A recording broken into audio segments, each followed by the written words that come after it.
But those words that we were hearing from the Russian Security Council this morning about the possibility of the Russians bringing in troops, bringing in volunteers from the Middle East, is that a little bit of posturing by the Russians, or do you think there might be some truth to that?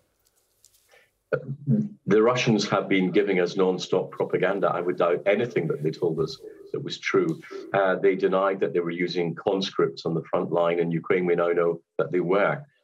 They told us that we're making great progress. We know that they've taken heavy losses.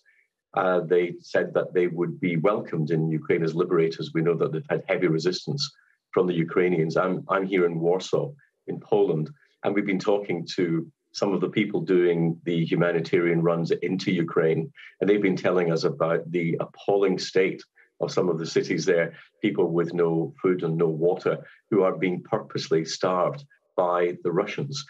This is an act of cruel aggression with no respect whatsoever for human life. We saw yesterday the bombing of a maternity hospital and a children's hospital, and these are almost certainly war crimes, and I wouldn't believe a word that came from the Russian propagandists.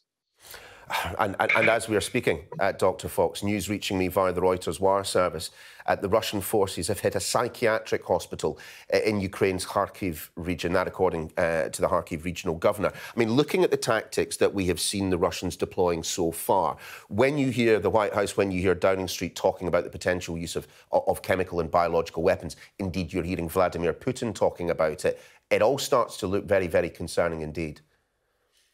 Well, the whole thing is already very concerning.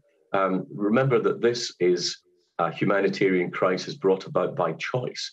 It's brought about by choice by Putin against Ukraine, a country that didn't threaten Russia in any way. He talks about them being one people, and yet he's willing to inflict an appalling level of death and suffering on men, women, and children. So the fact that he might escalate it by using chemical weapons actually wouldn't really surprise me, although it would appall me to the core.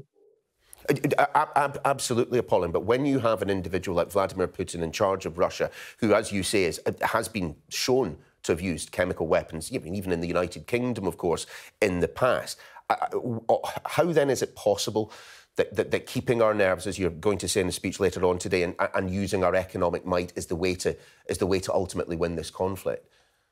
Well, we've got two choices. One is we can enter the military conflict and cause a major escalation and possibly a war across all of Europe.